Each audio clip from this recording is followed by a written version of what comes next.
Welcome to my National Podcast. Let's get into it. All right, today's Thursday. We have another beautiful episode for you guys. We're going to be doing chapters 9 and 10 for A Court of Thorns and Roses. The book has been getting pretty good. It seems like she's getting a bit acquainted with her new living situation. She is still wondering, though, about her family and everything back home, because she looks at some of the stuff in that house and she's like, yo, this could, pay for my family for months, years, if anything. So she's kind of still getting used to things. They're also asking, her some pretty tough questions like, hey, you got a man back home and whatnot. And she was just like, no. They definitely trying to... You know what I mean? I don't know. We'll see if some romance brews, but so far, not too much has happened.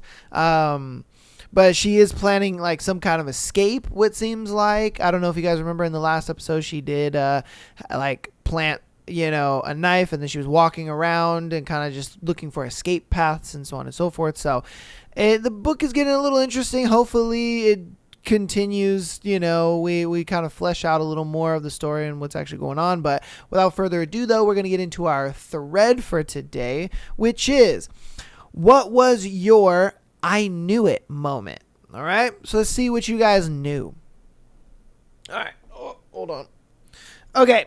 Suspected my wife was cheating for months. Then I found the Plan B pill instructions on our car. I've had a vasectomy for more than 7 years.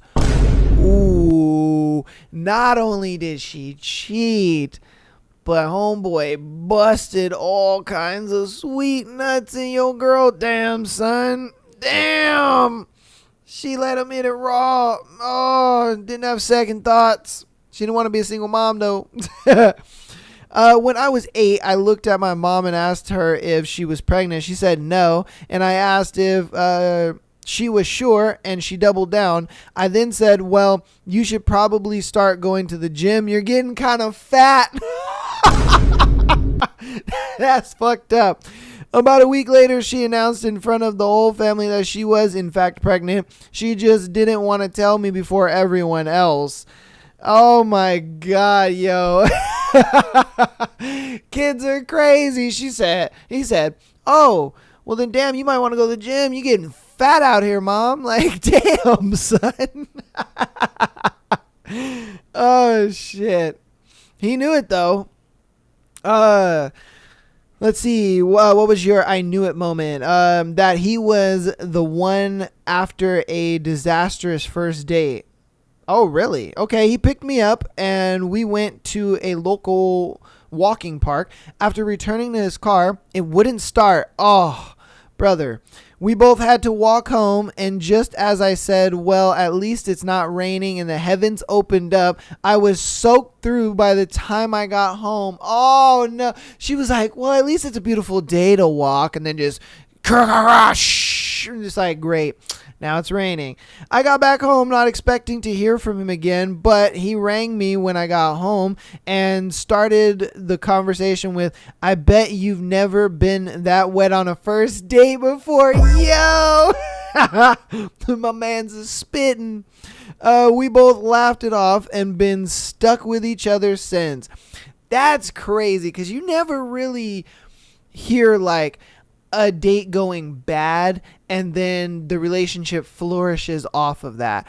I think that's awesome. I think that's kind of how I think that's how most relationships should be, if I'm being honest with you. You kind of just embrace the, you're not perfect. Not everything's going to go your way. It's not going to go great all the time. You know what I mean? Like, everything just, it happens and it is the way it is. It's life, but you enjoy that person so much to the point where it's like, you guys can laugh about it. You guys can have a good time, and it's all right. I love that. I think that's funny. I confronted my boyfriend that he was cheating on me. He repeatedly said, I haven't been with another woman since I met you. I know. I said I continued with the allegation. He kept insisting, no other woman since I met you, over and over until it clicked. He stopped talking. I saw it in his eyes. He knew I knew we were talking about men, not women. What? So he cheated on you. God damn, man. What? This is just, it's a trend, man.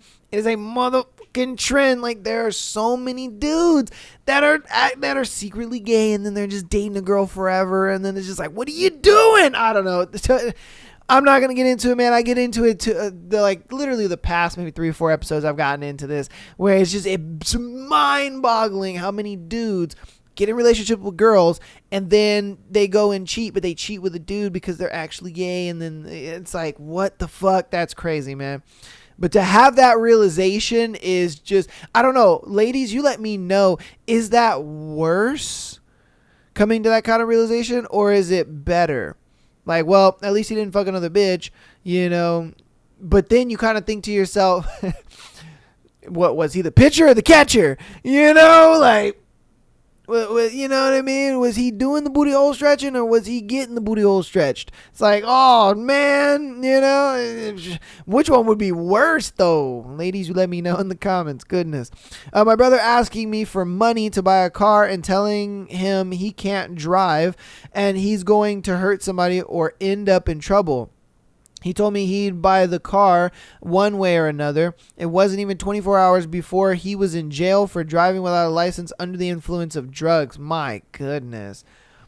Like, your sister told you, bro, like, that you shouldn't be driving and it's not a good idea. I mean, I think there's kind of some warning in that, if I'm being honest with you. Just stupid.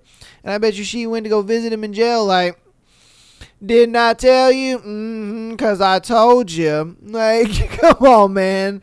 Oh. All right. Went out for my wife's birthday, or my wife's friend's birthday in 2022. Met best friend's friend, Ashley, and her husband, Brian. I genuinely have a bad judge of character, but I marked Brian as a scumbag within minutes of meeting him. I have a terrible poker face. So my wife wasn't happy that I clearly wasn't having a good time hanging with Brian.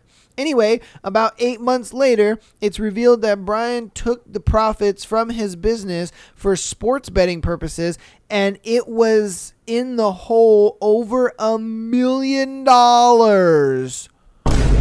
Wow. Brian convinced Ashley to quit her job when they got engaged, and now she's severely behind her prior career prospects and moved back in with her parents at 35 because she and Brian had to sell the house immediately, as Brian allegedly owed some people who work outside the confines of the law a nice chunk of change. Oh. So this man was doing all this betting and shit, thinking like, okay, I can get the money real quick, because he may have taken out one of those predatory ass payday loan type deals where you get a loan shark and all that, you know, scary nonsense. And then now he's in the hole for $1 million. He fucked over his wife, his family, everything. Dude. I mean, I wouldn't say he's a scumbag, but he did make some really poor decisions. You know, some really poor decisions. I don't think that makes him a scumbag, but that does make him like a very a person that just doesn't make good decisions, if I'm being honest with you. Like, god damn, son, that's ridiculous. The Prince Andrew BBC interview reaffirming my suspicions. Okay. I've never seen that, so I don't know what they're talking about. All right. As a kid, I told my brother that pressing the button harder made the planes in Ace Combat 5 accelerate more. He didn't believe me. Years later, I found out the PS2 had pressure-sensitive buttons, and I was right. Oh, wow. Okay. I did not know that. Okay. Brother-in-law overdosed. Everyone else was convinced he was done with drugs, but I just knew he wasn't. Oh my God. Wow. Oh, damn, girl. Hopefully that didn't, tear the family apart too much. Goodness gracious. Hopefully he's alive. I mean, you can still overdose and survive, but hopefully he's alive, because that would be a tough one. My goodness. Yeah, sometimes it takes one person to, point it out, and, but it's not until something goes bad everybody believes what you point out, Big town hockey coach on local TV always gave me the creeps for some reason. Then years later, he was charged with molesting kids. God damn it, son. Oh. Like, what has this world gone to, man? Like, what in the hell? I just feel like that's gotten way more prevalent than anything. It's just like the sexual predators, man, they just coming out the woodwork. They just coming out the wazoo. Like, they're everywhere. It is just crazy to me how many stories you hear about this stuff. And it's not even one of those things where you're just like, that would never happen. Oh, no, that's minority of people. But I don't know, man, because it seems like it's more and more prevalent. More this stuff comes out and the more days, it's just, I don't know, bro. That is crazy to me. Suffered from chronic lower back pain for years. Went to the doctor who flippantly told me to fix my posture. Went to a chiro who told me to come in weekly for adjustments. Gave up for a while. Went to another doctor who took an x-ray and told me there wasn't anything wrong with me. One day, I went to the doctor for a hernia who had me take a MRI. Was told the MRI would be like 20 minutes. Ended up being 45. Doctor sits me down and says, yeah, that's a hernia, all right. But did you know that you have degenerative disc disease?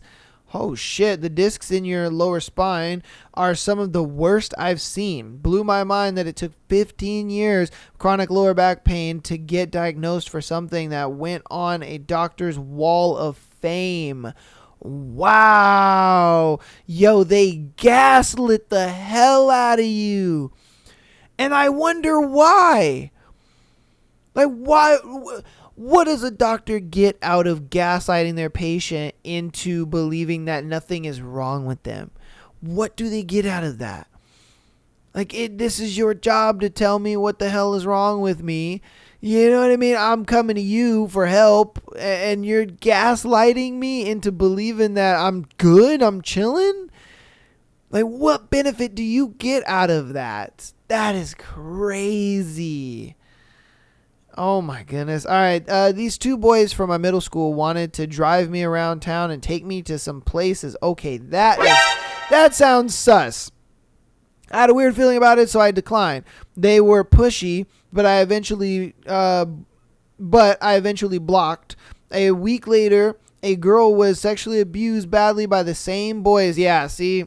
Yeah, that seems a little sus to me.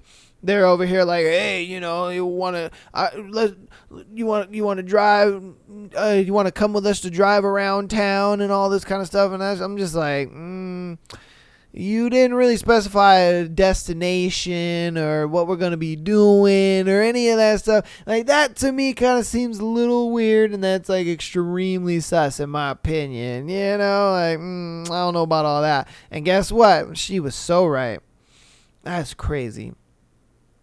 When an ex-friend got busted for sleeping with a student, I always thought it was inappropriate how she acted outside of school. She would text students on the weekend using her number and not a classroom app.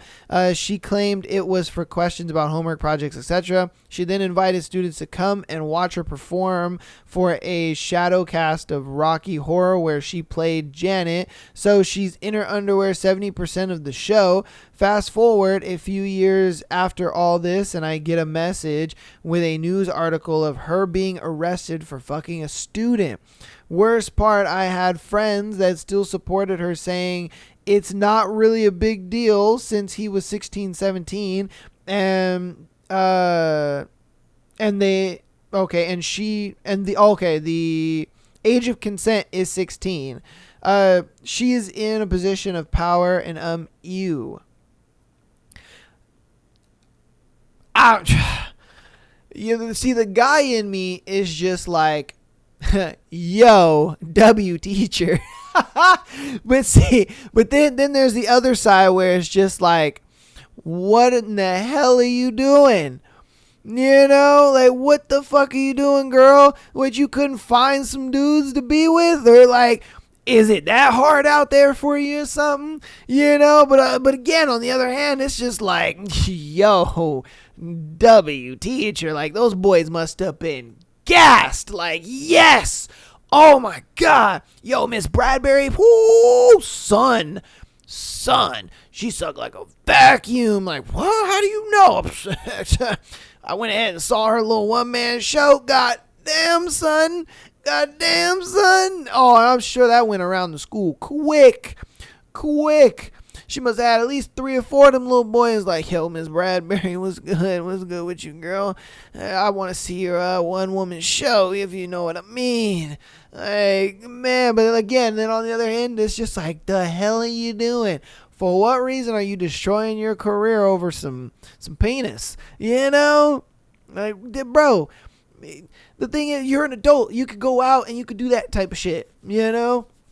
Either that or you're in the wrong line of work. You know, like, go be an adult actress or something like that. You know what I mean? Like, if that's the type of time you want, go ahead and do that. I'm sure them agencies will pick you up real quick. They'd be like, oh, yeah, word? Oh, really? Oh, okay. Yeah. You know what I mean? I'm just saying. I don't know. Like I said, there's 2 sides to that one, but goddamn. The day I confirmed my ex had secretly turned into an alcoholic was pretty rough. Long story short, she showed up to my house stumbling, and then it clicked. All those times I thought it was alcohol in her breath, it was. I'd just been gaslit to believe otherwise. What the hell? How in the hell could she gaslight you into believing that there wasn't alcohol in her breath? I mean, when you can smell alcohol in somebody's breath, you can smell it. Like, it's there. You know what I mean? Like, that's why I'm like, how in the hell could she gaslight you into believing that it wasn't alcohol? Yeah, I don't know, but whatever. There's no way I did an alcoholic girl. That's all bad. That's asking for her to just do some crazy shit on you. I read the curious incident of a dog in the nighttime, which made me think I was on the spectrum. I brought it up with my mom, who was shocked to hear that I knew. I learned I was diagnosed as a child, but my parents didn't know how to tell me. Oh,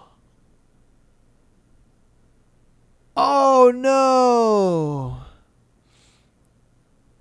I mean, maybe that was a good thing, just because it kind of gave you the confidence, I guess, to be like, yeah, I'm normal. I'm like everybody else. But then maybe there was times where he felt like, nah, like, this ain't normal. Like, that this is not how other people act in these certain situations, I'm guessing.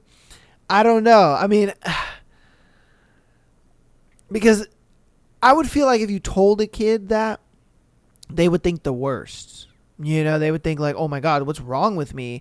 Like, what is this spectrum thing? What is, autism or whatever? Like, is this bad? Is it, and then on top of that, it's kind of like, if your friends at school knew, you know what I mean? Would that change like their school dynamic and all that kind of stuff? I don't know. At the same time, I think they should have told him when he was older. That way he would kind of have a concept of understanding, and that way he wouldn't have to figure it out on his own and be like, yeah, see, we didn't tell you. Because now he kind of feels a little betrayed. It's like, really? You guys knew this the whole time? You didn't fucking tell me? And that would kind of be upsetting, if I'm being honest with you. But, ooh, good luck, my guy. All right. Oh, okay. There it is right there. Wait, yeah. All right, I'm going to do 3 more, and then we'll hop into our book. When I was in high school, I thought my stepmother was cheating on my dad. Me and a friend rode out bikes up to the mall, and as soon as we walked in, I saw her and some guy sitting across from each other right in the front of the food court. My stepmom was so shocked seeing me, her eyes got big, and as big as pie plates, okay? As they were walking away, he put his arm around her and they were whispering something to each other. Oh, shit. Okay, he continues it. It took me a while. I figured she had already made up some story and had it ready to go if I said anything, and I'd get the belt. Years after I graduated, he got a call one night to fix my stepsister's car on the way taking me home. So he drove over there to work on it with me, still in the car. When he showed up, both of them just pointed at it, and after he popped the hood, they just started walking back into the house. So he told me to get back into the van so he could drop me off at home. On the way back, she called wondering why he wasn't fixing the car, and he said he thought she was going to help.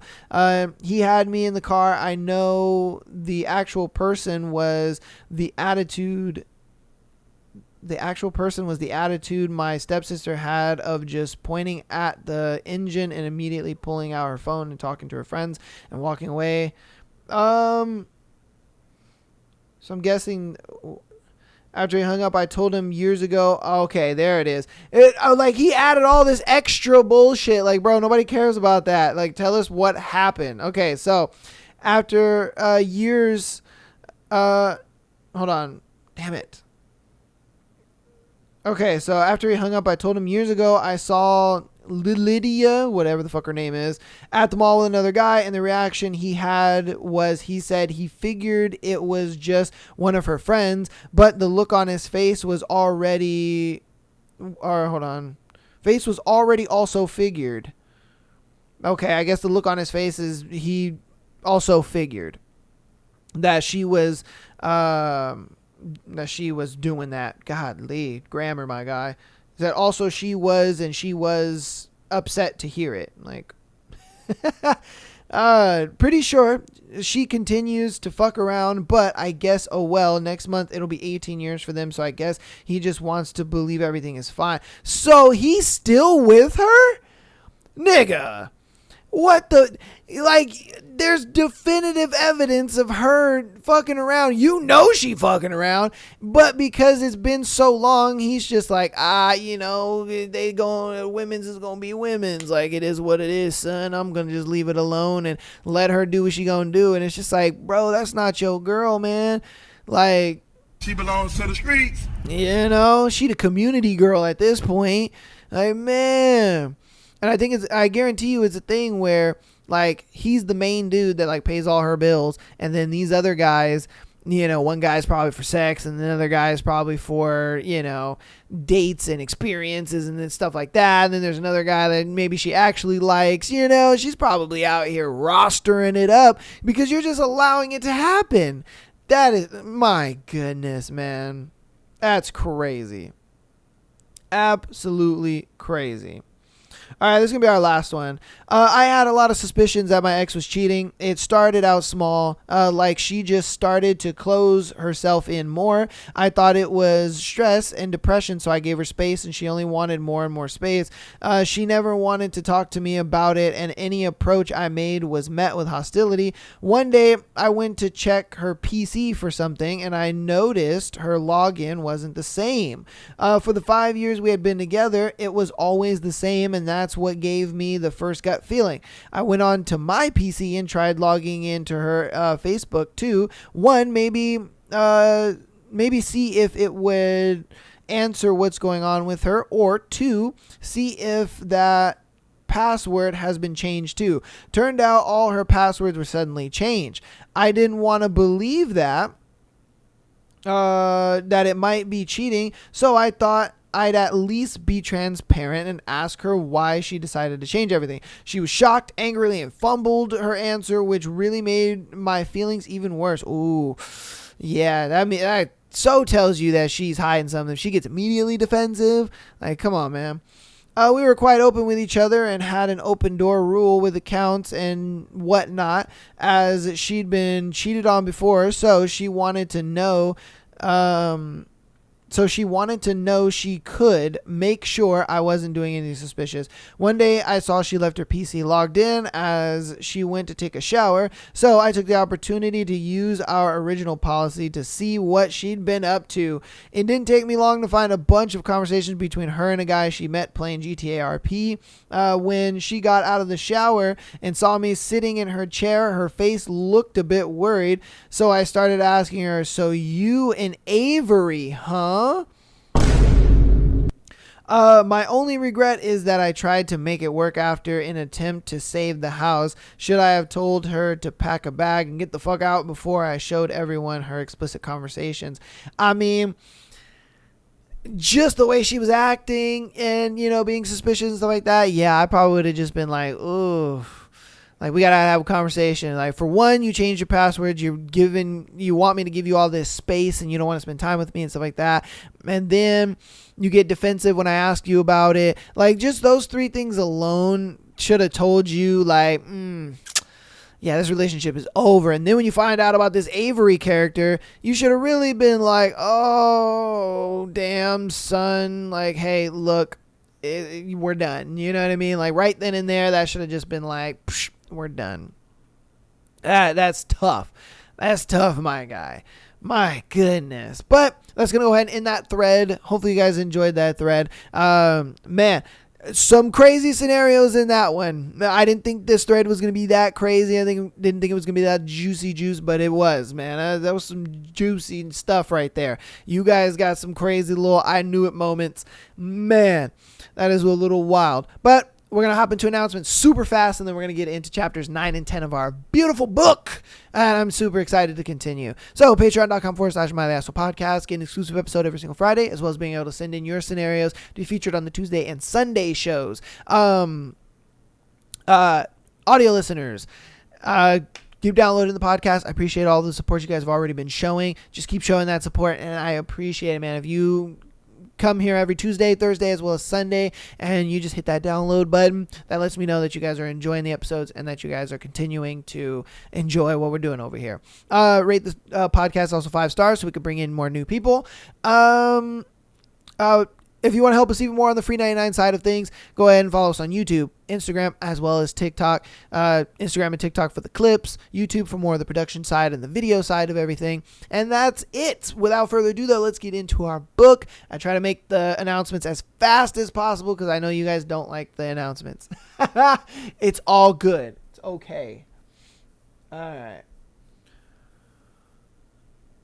All right, so when we left off, I kind of recapped it just a little bit in the beginning, but she's kind of just been getting acclimated to the house and walking around. She's also looking for like her little escape and so on and so forth. She's not too comfortable with the house just yet, but she's trying to figure things out, and she's also like trying to plan an escape, this and that. She's worried about her family back home, but they've also been kind of asking her some questions like, hey, you got a man back at home, you want to, I don't know, there may be some love brewing. We never know. She's also learned a lot more about what has happened to the elves or is it elves? I don't know. The high fae or whatever.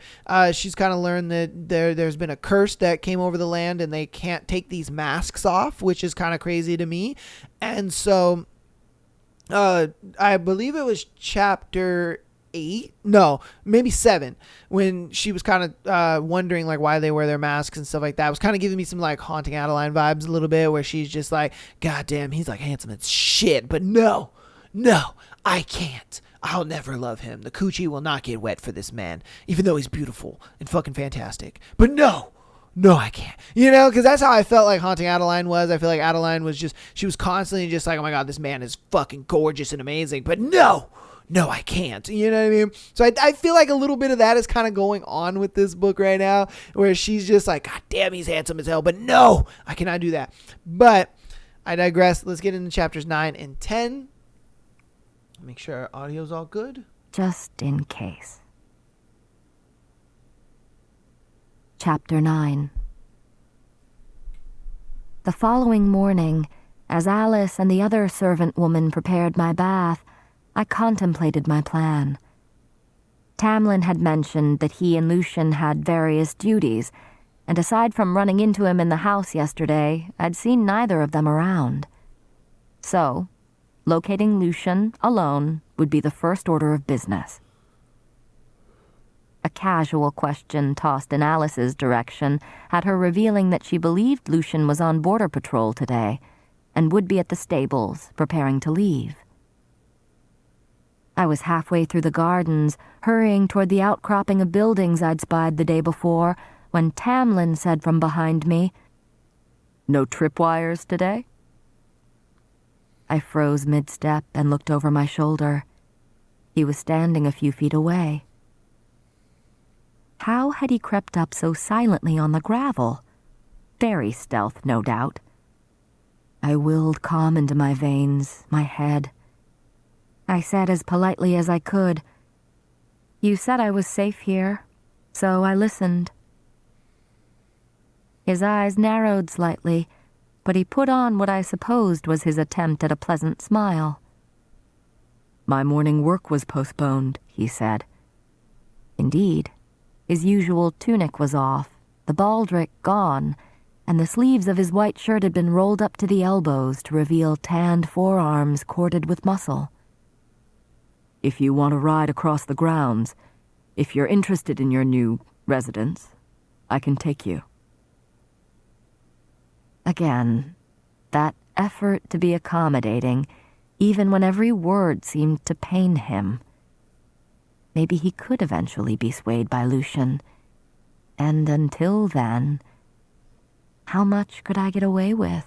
If he was going to such lengths to make his people swear not to harm me, to shield me from the treaty. I smiled blandly and said, "I'd prefer to spend today alone, I think, but thank you for the offer." He tensed. "What about—" "No, thank you," I interrupted, marveling a bit at my own audacity. But I had to catch Lucian alone, had to feel him out. He might already be gone. Tamlin clenched his hands into fists, as if fighting against the claws itching to burst out. But he didn't reprimand me, didn't do anything other than prowl back into the house without another word. Soon enough, if I was lucky, Tamlin wouldn't be my problem anymore. I hurried for the stables, tucking away the information. Maybe one day, if I was ever released, if there was an ocean and years between us, I would think back and wonder why he'd bothered. I tried not to look too eager, too out of breath when I finally reached the pretty painted stables. It didn't surprise me that the stable boys all wore horse masks. For them, I felt a shred of pity at what the blight had done.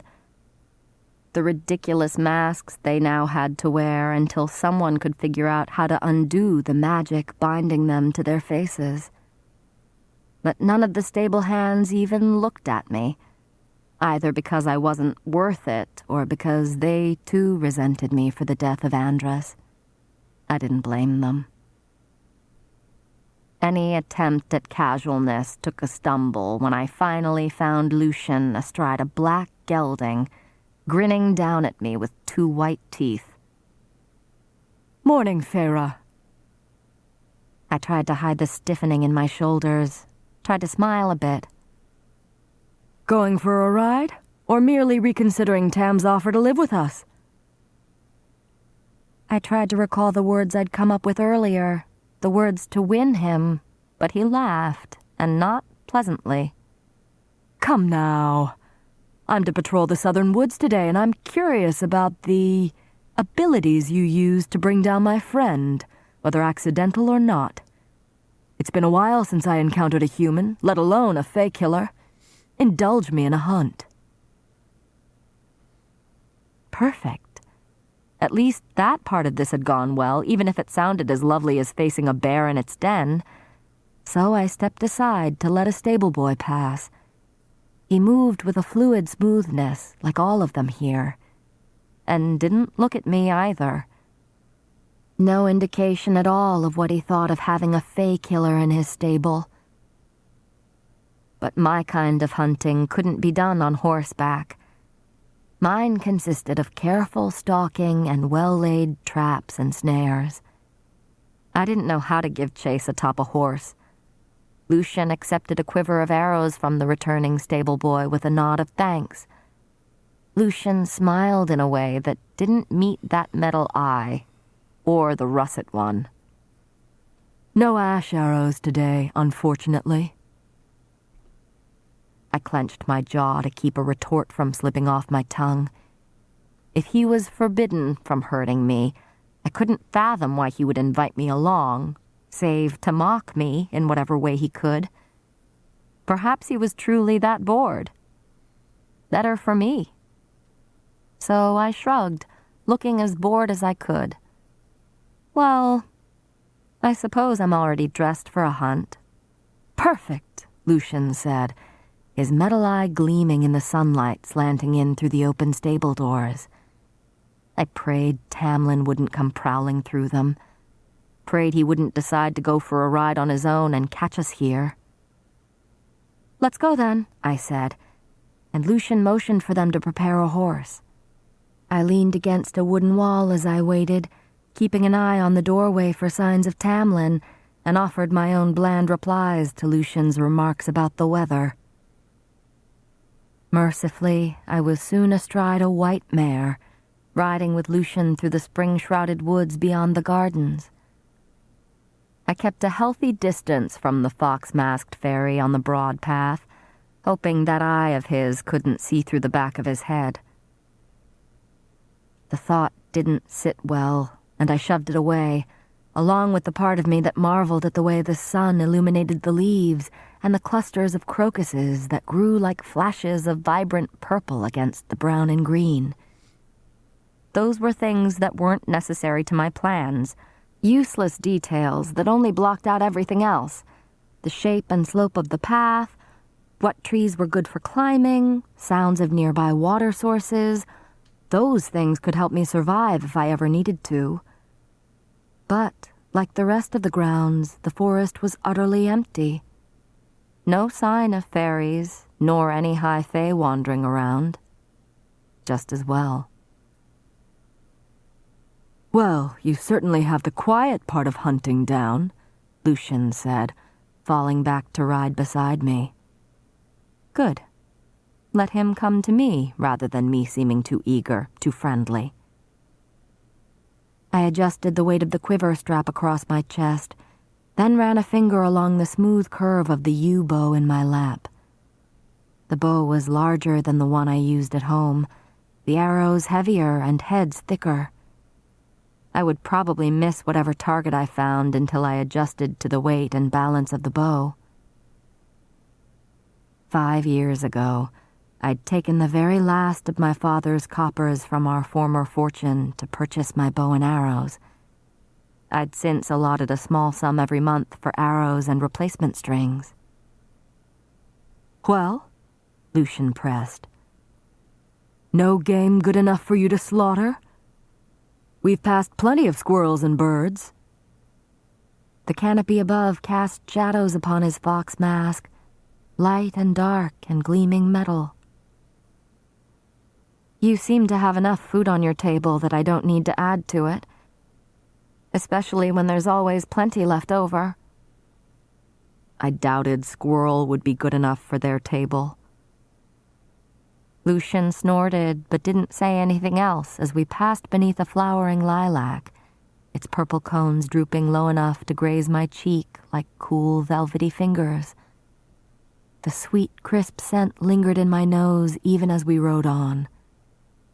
Not useful, I told myself, although the thick brush behind it would be a good hiding spot if I needed one. You said you were an emissary for Tamlin, I ventured. Do emissaries usually patrol the grounds? A casual, disinterested question. Lucian clicked his tongue. I'm Tamlin's emissary for formal uses, but this was Andrus's shift. So someone needed to fill in. It's an honor to do it. I swallowed hard. Andrus had a place here, and friends here. He hadn't been just some nameless, faceless fairy. No doubt he was more missed than I was. "I'm sorry," I said, and meant it. I didn't know what he meant to you all. Lucian shrugged. "Tamlin said as much, which was no doubt why he brought you here. Or maybe you looked so pathetic in those rags that he took pity on you." "I wouldn't have joined you if I'd known you would use this ride as an excuse to insult me." Alice had mentioned that Lucian could use someone who snapped back at him. Easy enough. Lucian smirked. "Apologies, Feyre." I might have called him a liar for that apology had I not known he couldn't lie, which made the apology sincere. I couldn't sort it out. "So," he said, "when are you going to start trying to persuade me to beseech Tamlin to find a way to free you from the treaty's rules?" I tried not to jolt. "What?" "That's why you agreed to come out here, isn't it? Why you wound up at the stables exactly as I was leaving?" He shot me a sideways glance with that russet eye of his. "Honestly, I'm impressed. And flattered you think I have that kind of sway with Tamlin." I wouldn't reveal my hand. Not yet. "What are you talking?" His cocked head was answer enough. He chuckled and said, "Before you waste one of your precious few human breaths, let me explain two things to you. One, if I had my way, you'd be gone, so it wouldn't take much convincing on your part. Two, I can't have my way, because there is no alternative to what the treaty demands. There is no extra loophole." But there has to be something." "I admire your balls, Feyre, I really do. Or maybe it's stupidity, but since Tam won't gut you, which was my first choice, you're stuck here. Unless you want to rough it on your own in Prithian, which," he looked me up and down, "I'd advise against." No, I couldn't just stay here forever until I died. Maybe there was some other way, or someone else who could find a way out. I mastered my uneven breathing, shoving away the panicked, bleeding thoughts. "A valiant effort," Lucian said with a smirk. I didn't bother hiding the glare I cut in his direction. We rode on in silence, and aside from a few birds and squirrels, I saw nothing, heard nothing unusual. After a few minutes, I'd quieted my riotous thoughts enough to say, "Where is the rest of Tamlin's court? They all fled this blight on magic?" "How'd you know about the court?" he asked so quickly that I realized he thought I meant something else. I kept my face blank. "Do normal estates have emissaries? And servants chatter? Isn't that why you made them wear the bird masks to that party?" Lucian scowled, that scar stretching. "We each chose what to wear that night to honor Tamlin's shape-shifting gifts, the servants too. But now, if we had the choice, we'd peel them off with our bare hands," he said, tugging on his own. It didn't move. "What happened to the magic to make it act that way?" Lucian let out a harsh laugh. "Something was sent from the shitholes of hell," he said, then glanced around and swore. "I shouldn't have said that. If word got back to her." "Who?" The color had leached from his sun-kissed skin. He dragged a hand through his hair. "Never mind. The less you know, the better. Tam might not find it troublesome to tell you about the blight, but I wouldn't put it past a human to sell the information to the highest bidder." I bristled, but the few bits of information he'd released lay before me like glittering jewels. A her who scared Lucian enough to make him worry, to make him afraid someone might be listening, spying, monitoring his behavior, even out here. I studied the shadows between the trees, but found nothing. Prithian was ruled by 7 high lords. Perhaps this she was whoever governed this territory. If not a high lord, then a high lady, if that was even possible. "How old are you?" I asked, hoping he'd keep divulging some more useful information. It was better than knowing nothing. "Old," he said. He scanned the brush, but I had a feeling his darting eyes weren't looking for game. His shoulders were too tense. "What sort of powers do you have? Can you shapeshift like Tamlin?" He sighed, looking skyward before he studied me warily, that metal eye narrowing with unnerving focus. "Trying to figure out my weaknesses so you can—" I glowered at him. "Fine.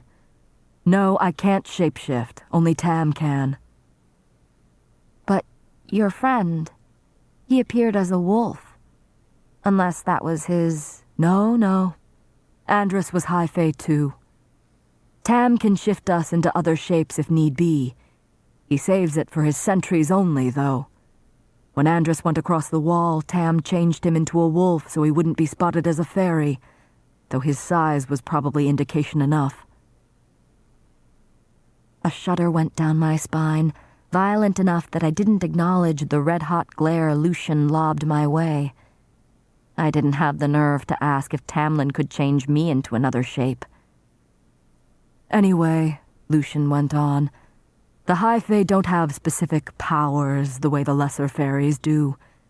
I don't have a natural-born affinity, if that's what you're asking. I don't clean everything in sight or lure mortals to a watery death or grant you answers to whatever questions you might have if you trap me. We just exist, to rule." I turned in the other direction so he couldn't see as I rolled my eyes. "I suppose if I were one of you, I'd be one of the fairies, not high fae? A lesser fairy like Alice, waiting on you hand and foot?" He didn't reply, which amounted to a yes. With that arrogance, no wonder Lucian found my presence as a replacement for his friend to be abhorrent. And since he would probably loathe me forever, since he'd ended my scheming before it had even begun, I asked, "How'd you get that scar?" "I didn't keep my mouth shut when I should have and was punished for it." "Tamlin did that to you?" "Cauldron, no. He wasn't there. But he got me the replacement afterward." More answers that weren't answers. So there are fairies who will actually answer any question if you trap them? Maybe they'd know how to free me from the treaty's terms. "Yes," he said tightly. "The Suriel. But they're old and wicked, and not worth the danger of going out to find them. And if you're stupid enough to keep looking so intrigued, I'm going to become rather suspicious and tell Tam to put you under house arrest. Though I suppose you would deserve it if you were indeed stupid enough to seek one out." They had to lurk nearby, then, if he was this concerned. Lucian whipped his head to the right, listening, his eye whirring softly. The hair on my neck stood, and I had my bow drawn in a heartbeat, pointing in the direction Lucian stared. "Put your bow down," he whispered, his voice low and rough. "Put your damned bow down, human, and look straight ahead." I did as he said, the hair on my arms rising as something rustled in the brush. "Don't react," Lucian said, forcing his gaze ahead too, the metal eye going still and silent. "No matter what you feel or see, don't react, don't look. Just stare ahead." I started trembling, gripping the reins in my sweaty hands. I might have wondered if this was some kind of horrible joke, but Lucian's face had gone so very, very pale. Our horses' ears flattened against their heads, but they continued walking, as if they'd also understood Lucian's command. And then I felt it. Chapter 10. My blood froze as a creeping, leeching cold lurched by. I couldn't see anything, just a vague shimmering in the corner of my vision, but my horse stiffened beneath me. I willed my face into blankness. Even the balmy spring woods seemed to recoil, to wither and freeze. The cold thing whispered past, circling. I could see nothing, but I could feel it, and in the back of my mind, an ancient, hollow voice whispered, "I will grind your bones between my claws. I will drink your marrow. I will feast on your flesh. I am what you fear. I am what you dread. Look at me. Look at me." I tried to swallow, but my throat had closed up. I kept my eyes on the trees, on the canopy, on anything but the cold mass circling us again and again. Look at me. I wanted to look. I needed to see what it was. Look at me. I stared at the coarse trunk of a distant elm, thinking of pleasant things, like hot bread and full bellies. I will fill my belly with you. I will devour you. Look at me. A starry, unclouded night sky, peaceful and glittering and endless. Summer sunrise, a refreshing bath in a forest pool, meetings with Isaac, losing myself for an hour or two in his body, in our shared breaths. It was all around us, so cold that my teeth chattered. Look at me. I stared and stared at that ever-nearing tree trunk, not daring to blink. My eyes strained, filling with tears, and I let them fall, refusing to acknowledge the thing that lurked around us. Look at me. And just as I thought I would give in, when my eyes hurt so much from not looking, the cold disappeared into the brush, leaving a trail of still recoiling plants behind it. Only after Lucian exhaled and our horses shook their heads did I dare sag in my seat. Even the crocuses seemed to straighten again. What was that? I asked, brushing the tears from my face. Lucian's face was still pale. You don't want to know. Please. Was it that Suriel you mentioned? Lucian's russet eye was dark as he answered hoarsely, No. It was a creature that should not be in these lands. We call it the bog. You cannot hunt it and you cannot kill it, even with your beloved ash arrows. Why can't I look at it? Because when you look at it, when you acknowledge it, that's when it becomes real.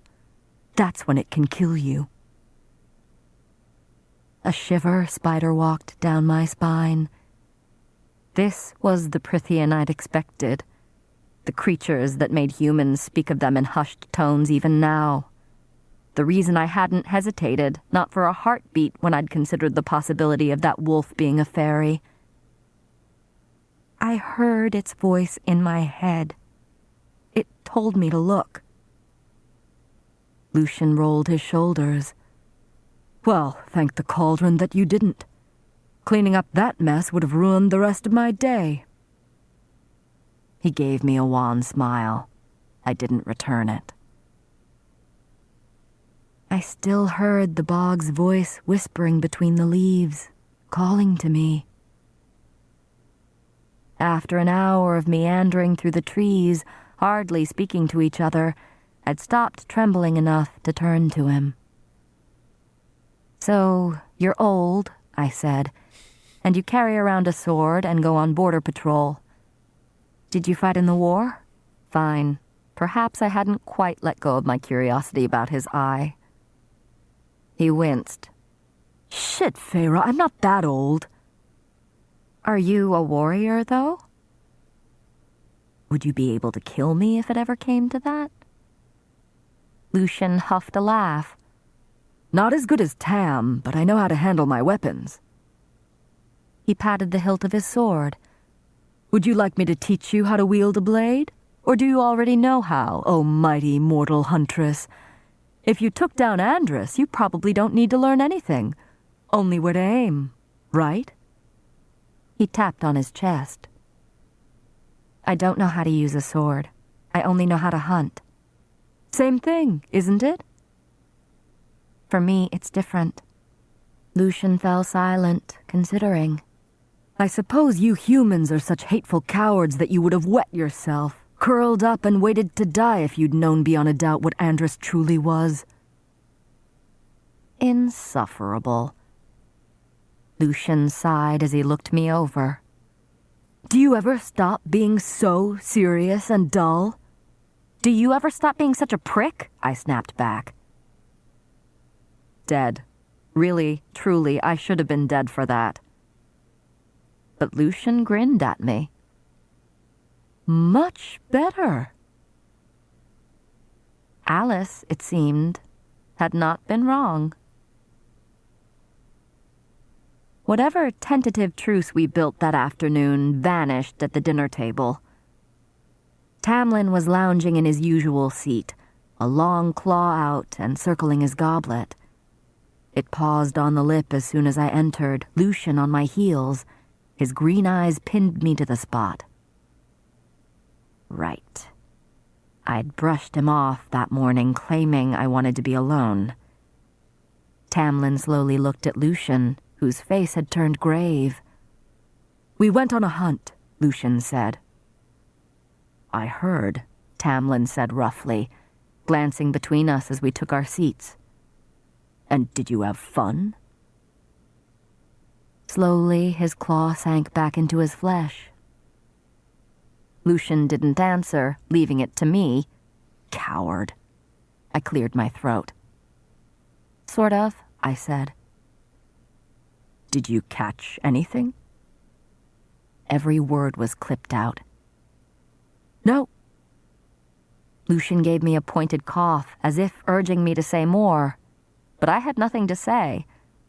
Tamlin stared at me for a long moment, then dug into his food, not all that interested in talking to me either.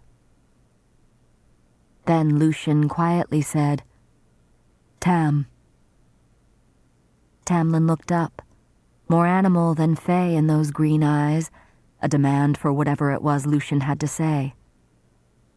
Lucian's throat bobbed. The bog was in the forest today. The fork in Tamlin's hand folded in on itself. He said with lethal calm, You ran into it? Lucian nodded. It moved past, but came close. It must have snuck through the border. Metal groaned as Tamlin's claws punched out, obliterating the fork. He rose to his feet with a powerful, brutal movement.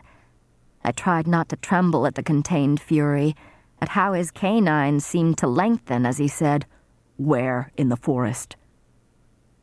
Lucian told him.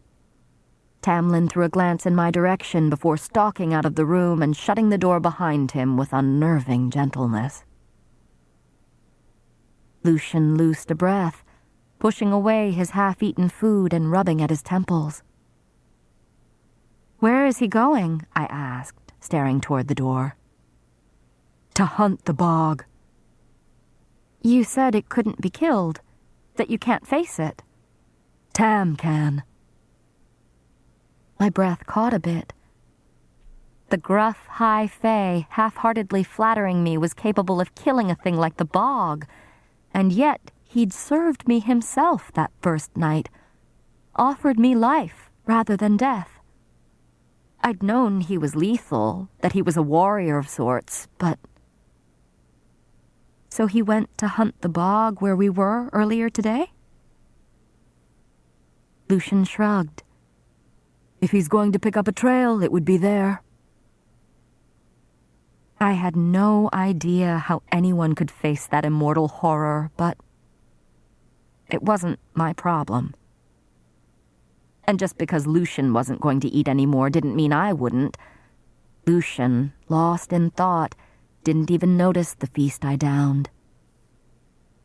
I returned to my room, and, awake, with nothing else to do, began monitoring the garden beyond for any signs of Tamlin's return. He didn't come back. I sharpened the knife I'd hidden away on a bit of stone I'd taken from the garden. An hour passed, and still Tamlin didn't return. The moon showed her face, casting the garden below in silver and shadow. Ridiculous, utterly ridiculous to watch for his return, to see if he could indeed survive against the bog. I turned from the window, about to drag myself into bed. But something moved out in the garden. I lunged for the curtains beside the window, not wanting to be caught waiting for him, and peered out. Not Tamlin, but someone lurked by the hedges facing the house, looking toward me. Male, hunched, and... The breath went out of me as the fairy hobbled closer, just 2 steps into the light leaking from the house. Not a fairy, but a man. All right. And that's all you guys get for today. That was chapters 9 and 10. But see what I mean? Toward the end, see what I mean? How she's just like, oh, I care about him. No, I don't care about him. No. I'm not going to let myself care about him. See, you know what I mean? And then with the whole, did you guys have fun on your hunting trip? There's some little, like, tension going on, between them. So that's why I'm just kind of like, okay, let's see what's going on. What it seems to me is maybe a little love triangle situation going on, you know what I mean? Because, it's just like, what more else is going on with this? But we'll see what happens. I think the guy that she's referencing at the end, though, may be, was that her dad or her grandpa? It was somebody. I don't remember at this moment, but I think that's who it is, maybe, because if it's not a fairy, as she referenced at the end, then it's like, who else could it be? And that would be crazy if it actually was. You know what I mean? He's just going to like look for her. But I don't know. We'll see what happens next week. Again, thank you guys so much. If you got into this far into the episode, thank you guys so much for listening and watching. Appreciate all the support you guys have been showing. Again, patreon.com/MyLastPodcast. $3 a month gets you exclusive episode every single Friday, as well as being able to send in your scenarios, be featured on Tuesday and Sunday shows. So if you love the Tuesday and Sunday shows and you want to get your scenario on there, Patreon's the place to do it. If you want to support us free 99 style, follow us on Instagram, TikTok, as well as YouTube. That helps out a lot. If you're a primarily audio listener, downloading the podcast as well as rating 5 stars is the most that you guys can do, and I appreciate all the support so far. Keep coming back. We'll check out chapters 11 and 12 next week. But that's going to be it for you, boy. Love you guys all. I'll see you on Sunday. If you're on Patreon, I'll see you on Friday. So, later. Peace.